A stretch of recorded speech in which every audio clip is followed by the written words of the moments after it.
Buenos días. Vamos a comenzar con un nuevo tema, que es el de pruebas de hipótesis. En este primer video vamos a ver el procedimiento general de las pruebas de hipótesis, algunas definiciones y vamos a definir y clasificar los errores que se cometen en estas pruebas. Habíamos visto que la estadística se dividía en estadística descriptiva y estadística inferencial, y que dentro de la estadística inferencial teníamos la estimación de parámetros, que son los temas que vimos en la unidad anterior, y las pruebas de hipótesis, que es lo que vamos a abordar ahora. La palabra hipótesis a muchos de ustedes les resultará familiar. Decimos que una hipótesis es una suposición con respecto a alguna situación o fenómeno particular, la cual quiere ser probada. En general, esta comprobación de una hipótesis en las áreas en que nosotros trabajamos se hace en base a la experimentación. Vamos a decir que las hipótesis son la base para iniciar una investigación. Pero a nosotros nos va a interesar un tipo de hipótesis particular, que son las hipótesis estadísticas. Vamos a ver su definición. Una hipótesis estadística es una proposición o afirmación sobre las características de la distribución de probabilidad de una variable aleatoria. Esas características pueden ser los parámetros de la distribución o la forma de la distribución. También vamos a ver que las hipótesis pueden estar asociadas a una única población o a varias poblaciones. Veamos ejemplos de hipótesis. La edad media de los alumnos del curso es de 22 años. Aquí estamos haciendo una afirmación sobre la media poblacional mu de la edad de los alumnos del curso. El consumo anual de combustible por habitante, que en la década del 90 era de 150 kilotoneladas equivalentes de petróleo, ha sufrido un incremento significativo en los últimos años. Aquí estamos haciendo una hipótesis que se refiere a una variación en el parámetro poblacional. El consumo de energía eléctrica promedio por hogar es superior en la región patagónica que en el noreste del país. Esta hipótesis hace referencia a dos parámetros poblacionales. La tensión suministrada por una distribuidora de energía eléctrica sigue una distribución normal. Esta hipótesis se refiere a la forma de la distribución de una variable aleatoria que es la energía eléctrica suministrada. El número de alarmas diarias en un gasoducto, un ejemplo como vimos en la unidad 1 de estadística descriptiva, responde a una distribución de Poisson. Aquí también estamos haciendo una hipótesis acerca de la forma de la distribución. Hipótesis acerca de los parámetros de una población.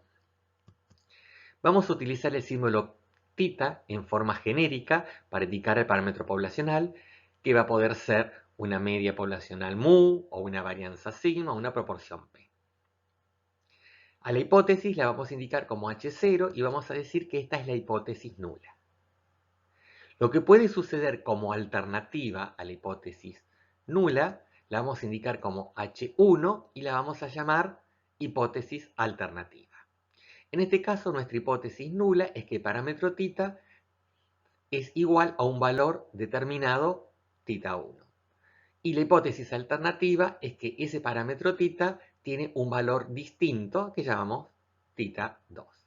Como aquí las hipótesis corresponden a valores puntuales, decimos que estas hipótesis son puntuales o simples. Vamos a tener otros casos de hipótesis. Por ejemplo, la que estamos viendo acá. Acá la hipótesis nula es que el parámetro es igual a un valor determinado. Contra la alternativa es distinto de ese valor determinado. Es decir, puede ser cualquier valor excepto ese valor θ0. También podemos tener o formular hipótesis con desigualdades. Aquí tenemos la hipótesis nula, que el parámetro θ vale una determinada cantidad, contra la alternativa, que el parámetro θ es superior a esa cantidad. Por ejemplo, si tuviéramos una variable aleatoria, rendimientos de un cultivo expresado en toneladas por hectárea, y queremos ver Si la aplicación de un fertilizante produce aumentos de rendimiento, podremos plantear esta hipótesis. La hipótesis nula es que los rendimientos son los tradicionales, 20 toneladas por hectárea. La hipótesis alternativa es que luego del fertilizante, la media poblacional será superior a 20 toneladas por hectárea. En esta otra situación, en lugar de tener el símbolo mayor, tenemos menor. Por ejemplo, supongamos que nuestra variable aleatoria es el número de insectos por hojas. Y luego de aplicar un plaguicida, queremos ver si esa cantidad de insectos ha disminuido. Podríamos plantear la hipótesis nula, que la media poblacional del número de insectos es una cantidad determinada, contra la alternativa que esa cantidad ha disminuido. En contraposición a las hipótesis puntuales, vamos a decir que estas hipótesis son compuestas. Las hipótesis nulas también pueden ser de tipo compuesta, como aquí tenemos la hipótesis nula, θ es mayor o igual que un valor determinado, contra la alternativa, θ es menor que ese valor determinado. Y así podríamos hacer distintas combinaciones entre hipótesis nulas e hipótesis alternativas. Va a ser muy importante tener en cuenta estas tres consideraciones. Primero, siempre las hipótesis son afirmaciones referidas a la población, nunca referidas a la muestra. La hipótesis nula siempre debe contener la igualdad. Incluso cuando sean compuestas como aquí, deben tener o ser de la forma mayor o igual, menor o igual. Y tercero, que ya vamos a ver, hay una estrecha relación entre una prueba de hipótesis y un intervalo de confianza referido a un determinado parámetro θ. Vamos a ver ahora qué es una prueba de hipótesis. Una prueba de hipótesis es un procedimiento o experiencia que conduce a una toma de decisión en cuanto a optar por una u otra hipótesis, es decir, por la hipótesis nula o la hipótesis alternativa. Y esa opción será a la luz de la información que proporciona una muestra aleatoria extraída de la población bajo estudio. Es decir, vamos a decidir acerca de una u otra hipótesis en función de lo que observemos en la muestra. Estadísticos de prueba y regla de decisión. Vamos a ver estos dos conceptos a través de un ejemplo. Supongamos que queremos plantear la hipótesis de que una media poblacional vale 15, contra la alternativa que esa media poblacional es distinta de 15. Vamos a tener una población con media desconocida, pero suponemos o hipotetizamos que vale 15. Conocemos además que la variable aleatoria tiene distribución normal y varianza 4, y de allí vamos a extraer una muestra y en función de cuánto valga la media muestral, vamos a decidir sobre esta o esta hipótesis. Si el valor de la media muestral nos hubiese dado, por ejemplo, 5, que lo vamos a indicar de esta manera, el X raya observado es una estimación, lo más probable es que optábamos por la hipótesis alternativa, pues decimos que es muy poco probable que si la media poblacional fuera 15 y extraemos una muestra, en esa muestra encontremos un valor de X raya igual a 5. Si el X raya hubiese sido 24, muy probablemente también optábamos por la hipótesis alternativa. Supondríamos que, muy probablemente, la mu poblacional, para que arroje una media muestral de 24, debería ser muy superior a 15. Si ese resultado hubiese sido 14, y por ahí ya habría un poco más de dudas. Quizás algunos digan, yo con 14 optaría por la hipótesis 1, sí, la hipótesis nula. Otros me dirían por la hipótesis alternativa. Otros por ahí plantearían, necesitaría saber el tamaño de la muestra. Si la muestra es muy grande, esperaría que este valor de X raya observado estuviera más cerca de 15. Pero si la muestra fuera más pequeña, quizás sería probable que, siendo H0 verdadera, se dé este valor de X raya. Y si el valor obtenido en la muestra hubiese sido 15,1, lo más probable es que todos hubiésemos consensuado o estado de acuerdo en que optaríamos por la hipótesis nula, de que la media poblacional es 15. Todo esto está muy sujeto a nuestra subjetividad. Lo que vamos a tratar de establecer es una regla de decisión que me permita tener objetividad cuando opto por una u otra hipótesis. Y eso es lo que vamos a ver en las diapositivas que siguen. Suponiendo que la hipótesis nula fuera verdadera, es decir, que mu es 15, la distribución de la variable aleatoria bajo estudio sería una normal posicionada en 15 y varianza 4. Ahora bien, si de ella extraemos una muestra de tamaño 4, la media muestral, como ya vimos en teorías anteriores, va a ser una variable aleatoria que va a tener una distribución de probabilidad posicionada en 15, insisto, bajo el supuesto que la hipótesis nula fuera verdadera, y varianza 1, la varianza poblacional dividido el tamaño de la muestra. Por lo tanto, podríamos decir que si la hipótesis mu igual a 15 fuera real, fuera verdadera, sería bastante probable obtener valores de x raya en la muestra en este rango.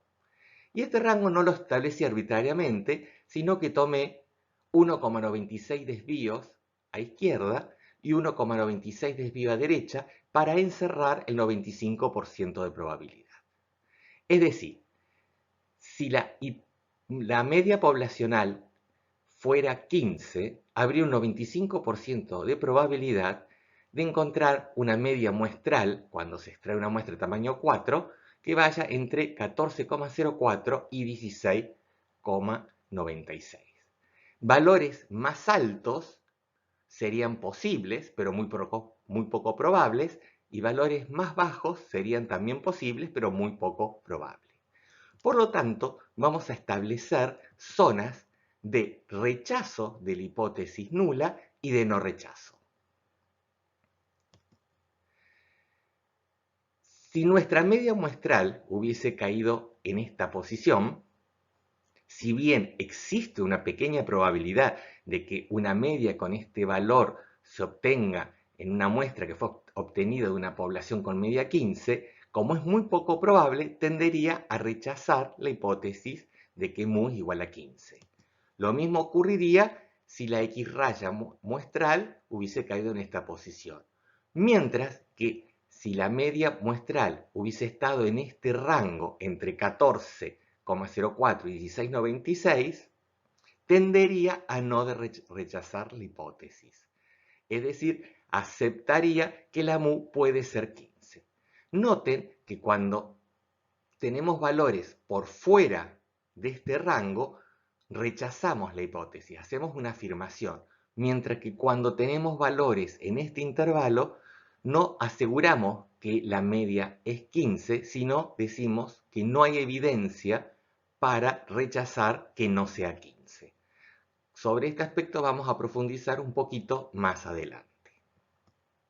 Por supuesto que tanto la conclusión de rechazo de la hipótesis nula o de no rechazo va a estar sujeta a un error.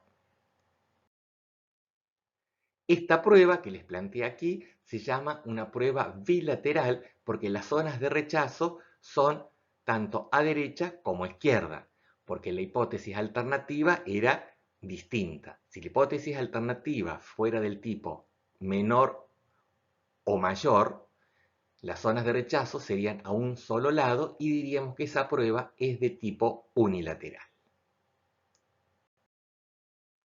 Recién dijimos que las conclusiones acerca de rechazar o no rechazar una hipótesis nula estaban sujetas a error. Vamos a ver dos tipos de errores que son posibles de cometer cuando se toma esta decisión. Una hipótesis nula puede ser verdadera o puede ser falsa. Lamentablemente, justamente eso es lo que nosotros desconocemos. Siempre digo, solo Dios sabe si una hipótesis es verdadera o falsa. Nosotros vamos a hacer una experiencia para ver si la rechazamos o no la rechazamos. Vamos a tomar una decisión acerca de la veracidad de esa hipótesis. Si nosotros rechazáramos una hipótesis que es falsa, estamos tomando una decisión correcta. Lo mismo ocurre si no rechazáramos una hipótesis que es verdadera. Pero, ¿qué sucede si rechazamos algo que es verdadero? Estamos cometiendo un error. Lo mismo ocurriríamos si no rechazáramos algo que es falso. Estos dos tipos de errores tienen nombre.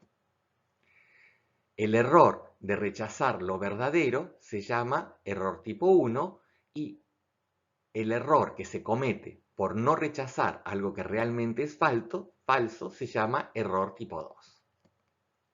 Y estos errores van a tener probabilidades asociadas. Vamos a definir o indicar la probabilidad de cometer error tipo 1 con la letra alfa. Es decir, la probabilidad de cometer error tipo 1, es decir, la probabilidad de rechazar la hipótesis nula condicionado a que la hipótesis nula es verdadera, va a ser alfa. Y la probabilidad de cometer error tipo 2, es decir, la probabilidad de no rechazar dado que era falsa la hipótesis, la vamos a indicar con beta. Otro concepto que también vamos a utilizar es el de potencia. La potencia de una prueba de hipótesis la vamos a definir como 1 menos la probabilidad de cometer error tipo 2, es decir, la probabilidad de rechazar lo que es falso.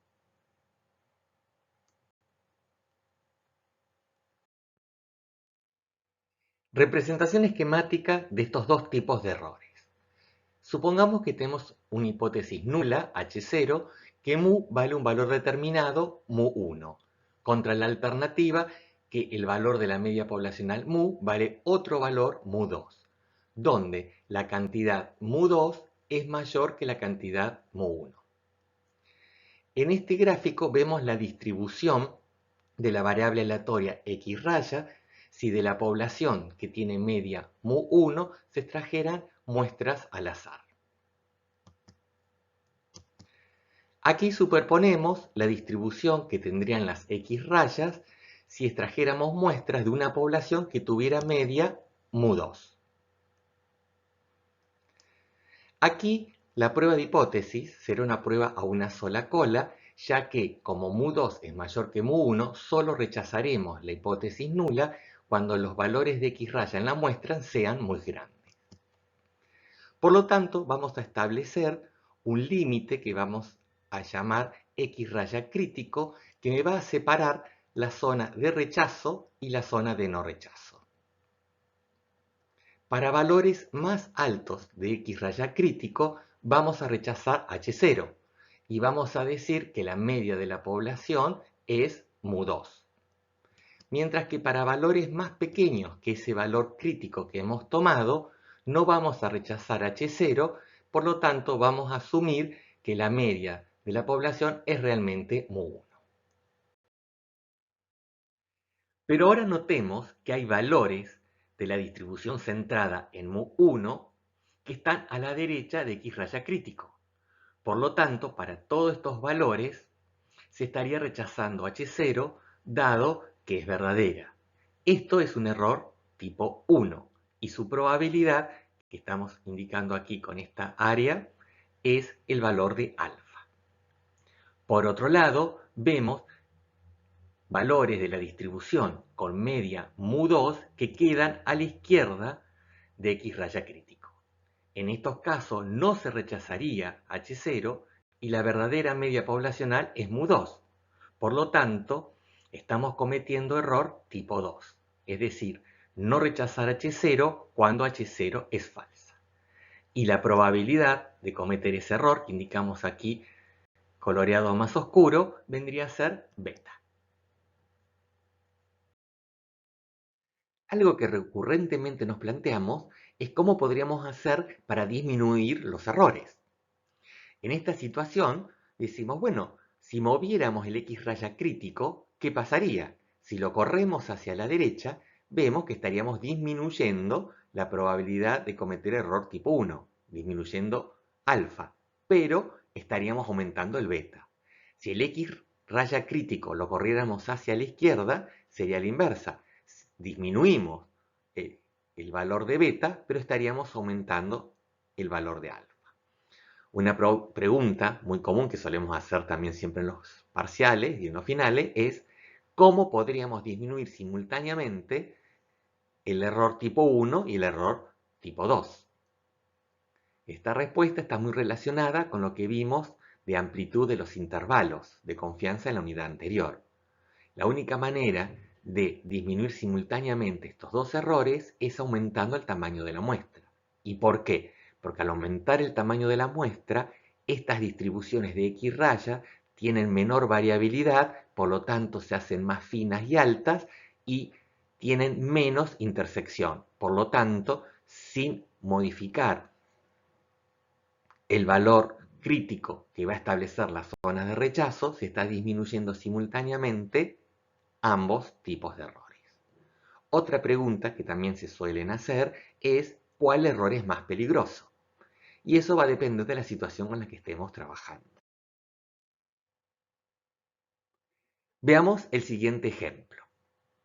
Supongamos un juicio a un acusado de cometer un delito. Por supuesto, la hipótesis nula aquí va a ser que la persona es inocente, ya que en el sistema legal existe la presunción de inocencia. Todos somos inocentes hasta que se demuestre lo contrario. Pero hay cierta sospecha de que algo hemos hecho, por eso nos están haciendo un juicio. Por lo tanto, vamos a tener una hipótesis nula, perdón, una hipótesis alternativa de que el acusado es culpable. La realización de un juicio podría compararse con una prueba de hipótesis, ya que va a haber un juez que va a deber tomar una decisión. En este caso sería un veredicto. La decisión 1 sería rechazar la hipótesis nula de que es inocente y declararlo culpable. La decisión 2 sería no rechazar la hipótesis nula y considerar a la persona inocente. Pero tanto en esta decisión como en esta hay probabilidad de equivocarse. Vamos a ver el gráfico de los errores que podría cometer un juez al dar un veredicto. Habíamos dicho que la hipótesis nula es que el acusado es inocente por la presunción de inocencia. Entonces, en realidad, el acusado podrá ser inocente o culpable. Esto lo sabe solo él. Y el juez deberá tomar una decisión al respecto. Rechazar H0, que equivale a sentenciarlo, o no rechazar H0, lo que equivale a absolverlo. Por supuesto, si sentencia a un culpable, es una decisión correcta. Por otro lado, si absuelve a un inocente, también es una decisión correcta. Pero existen dos tipos de errores. Sentenciar a un inocente, es decir, mandar a un inocente a la cárcel, es un error, o absolver a un culpable, también es un error, ya que vamos a tener un delincuente en la calle. Ahora nos preguntamos cuál de los dos errores nos parece más peligroso. Y acá es una respuesta no fácil de dar. Algunos, más garantistas, dirán que es imperdonable que un inocente esté en la cárcel. Otros, un poquito de mano más dura, dirán que no tiene que haber delincuentes en la calle. Aquí, decidir qué error es más peligroso o cuál error habría que minimizar es un tema que va a ser muy subjetivo. Algunos estarán por decir que es peor el error tipo 1, otros del tipo 2. No vamos a entrar en este tema, vamos a ver un ejemplo en donde creo que va a ser más fácil determinar cuál error es más peligroso de cometer. Veamos, ahora que estamos en un entorno de coronavirus, un ejemplo de que hay una persona que tiene fiebre, estuvo con alguien que recién llegó de España y es sospechoso de que esté enfermo. Entonces va a ir a hacerse un test. Si ese test da negativo, eso equivale a rechazar H0. Si ese test da positivo, no se rechaza H0. Por otro lado, esa persona podrá estar realmente enferma o realmente sana, algo que todavía no sabemos, justamente por eso aplicamos el test. Según lo que nos diga el test, vamos a poder tener dos decisiones correctas. Si el test da negativo y la persona está sana, perfecto. Si el test da positivo y la persona está enferma, lamentablemente lo tendré que poner en cuarentena, pero bueno, es algo que tenía que hacer. Pero pueden ocurrir estos dos tipos de errores. Que el test dé positivo y la persona esté sana.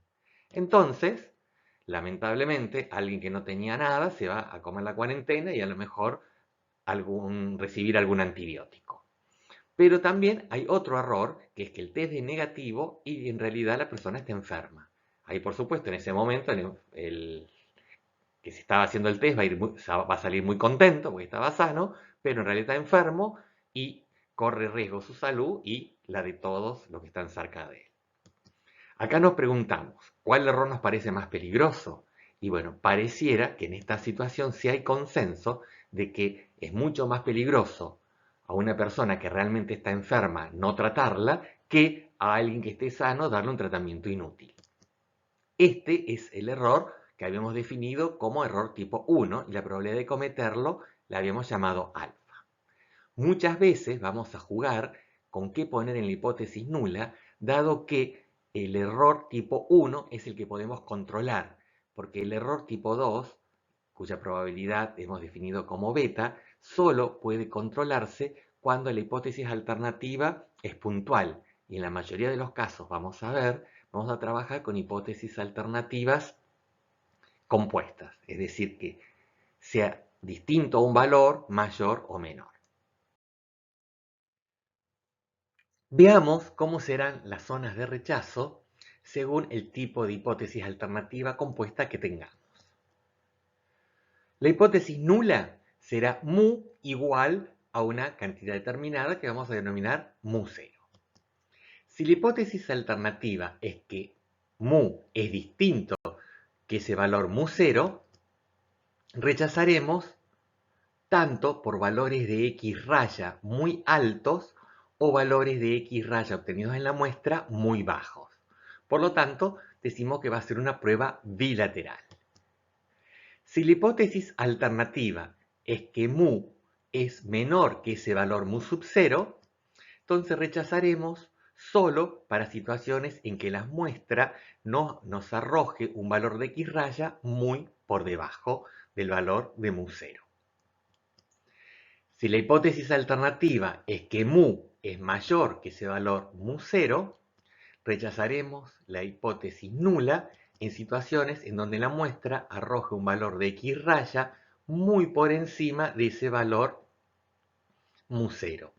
Esta también será una prueba unilateral. Procedimiento general para una prueba de hipótesis. Acá vamos a hacer un detalle de cuáles serían los pasos a seguir para desarrollar una prueba de hipótesis. Primero, del contexto del problema hay que identificar cuáles son los parámetros de interés. Es decir, si queremos hacer hipótesis acerca de una media poblacional o de una varianza o de una proporción. Luego planteamos la hipótesis nula y la hipótesis alternativa. Planificamos una experiencia para extraer la muestra. Establecemos con qué nivel de significancia vamos a trabajar. En general, vamos a trabajar con errores del 5%, 1% cuando mucho, por la misma razón que habíamos visto en los intervalos de confianza, que los hacíamos con una confianza del 95%. Luego vamos a seleccionar un estadístico de prueba que me permita identificar su distribución bajo H0. Vamos a establecer regiones de rechazo y no rechazo para ese estadístico de prueba. En el caso de que hagamos una hipótesis acerca de una media poblacional, ese estadístico de prueba va a ser X raya. Vamos a calcular de la muestra el valor estadístico. Recién en este momento, luego que se ha planteado la hipótesis y se ha establecido una regla de decisión, vamos a ver cuánto vale el estadístico en la muestra. Vamos a tomar la muestra y vamos a ver su valor. Y por último, en función de cuánto valga el estadístico de prueba, caiga en las zonas de rechazo o no rechazo, vamos a decidir sobre por qué hipótesis vamos a optar. y vamos a interpretar esos resultados en el contexto del problema. Hasta aquí hemos visto las generalidades que hacen a una prueba de hipótesis. En el video que viene vamos a desarrollar los procedimientos particulares para hacer pruebas de hipótesis acerca de un parámetro asociado a una población. Vamos a ver la situación de una media poblacional, una varianza poblacional y una proporción poblacional. Muchas gracias y nos vemos en el próximo video.